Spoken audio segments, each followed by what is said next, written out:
good catch. Thank you. Okay, thanks, Sam. Okay, hi everyone. We're going to try to speed through our presentations. We're a little bit behind today, but Stephen and I are going to share about TeachOSM. How many in the room have heard about TeachOSM or been part of it? Wow. Okay, awesome. We will give a little debrief for those of you who are new to TeachOSM. But we've been doing this for 10 years, so we're going to tell you what we've been doing and what's next. So for those of you who are unfamiliar with TeachOSM, it is a program of OpenStreetMap US that was started by volunteers a long time ago, 10 years ago. And what we do is we try to get OpenStreetMap and open mapping more broadly into classrooms. So using OSM and open mapping as a tool for educators and students across a wide variety of subjects. We always associate map geography, but OpenStreetMap can be used for everything from geology and environmental science to history as well. So a wide range of project-based learning opportunities for students, not just in the US, but around the world as well. So there is a small group of folks who are leading the charge, but it's still largely volunteer run. So Stephen and I collaborate quite a lot on this project. But then we also have a steering committee made up of high school and university level educators. I see at least one in the room here. So thank you to our steering committee. But we also have a working group. So if you're interested in this work, whether or not you're an educator, a student, or just someone who wants to help make tools better for educators, we do have a working group that meets monthly, and that's people all around. Oh yeah, thank you. We have the next meeting if you want to dial in. Hit us up, meetup.com/TeachOSM. Great. So yeah, a lot of volunteers working together to make this happen. So I'll pass off to Stephen. So it's astonishing to me to think that we started this like 10 years ago, and I think it was in San Francisco in 2013. And I think Richard and Nuvo, we kind of got together and said, why aren't we doing this in schools?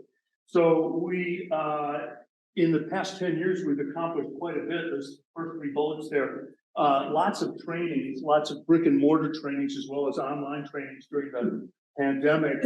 But we've kind of convened in the process, developed this community of practice with educators around it to, a real community of practice involved specifically using OpenStreetMap around education. And as a outgrowth of that, we've got this this curriculum that we've and modules. If you go to TeachOSM.org and click on projects, you'll see a lot of the curriculum and modules that we put together through there. We started recently producing some, or creating some, standing up some mentorships and creating some networks of mappers and everything. The education working group is an outgrowth of that.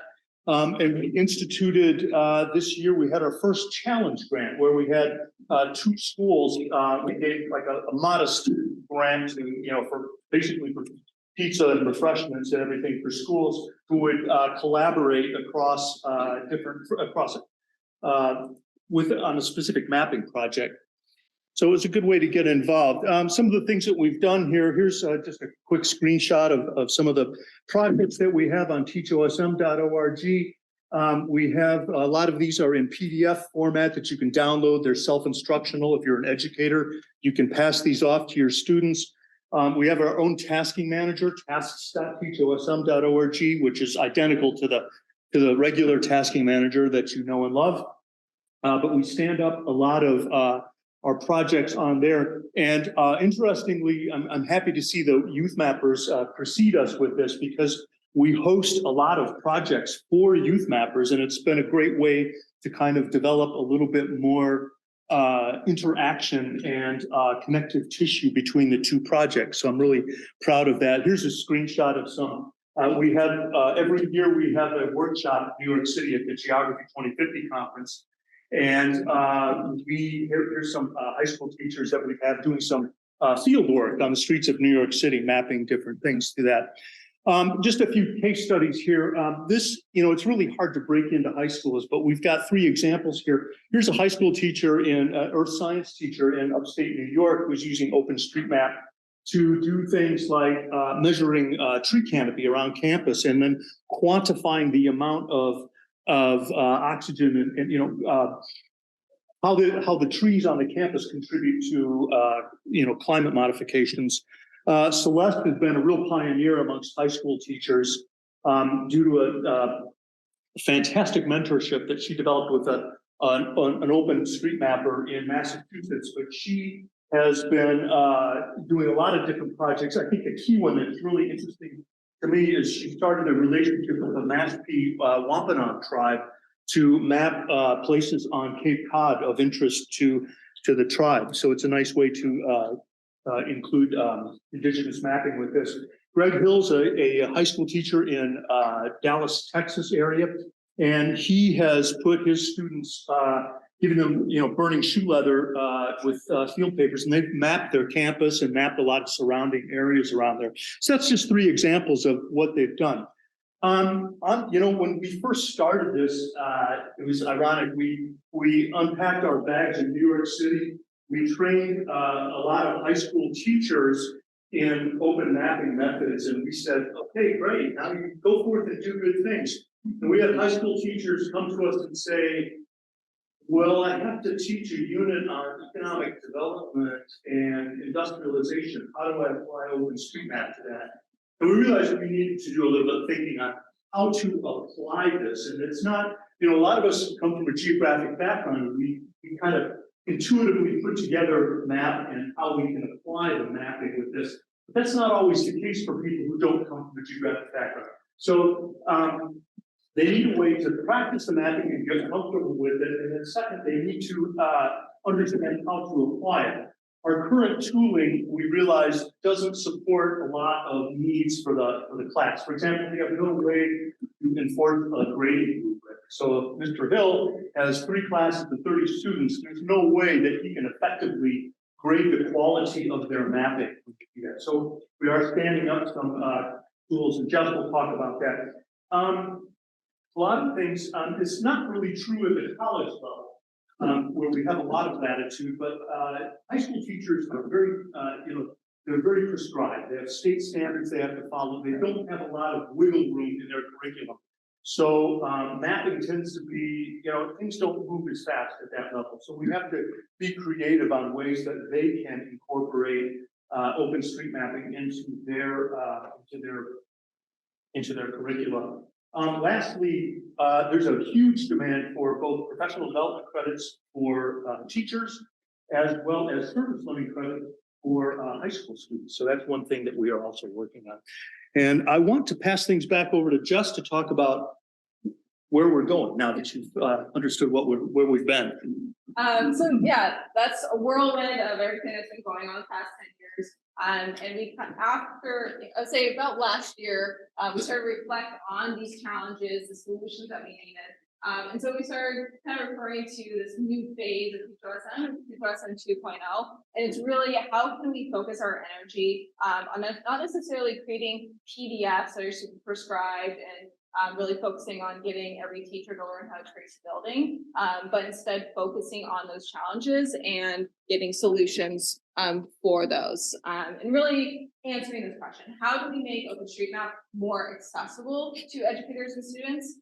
And the key part is while maintaining quality. We can get thousands of students mapping. It'd be an effort, but we can get them to do that. But we also want to make sure that we are respecting the OpenStreetMap database, that we're creating responsible mappers, and that we're doing good as a community. So those are the 2 key pieces. How do we make this more accessible, and how do we work on maintaining that data quality? And so we boiled it down to 2 solutions that we're actually launching this year. They're both in the works, and we're really excited.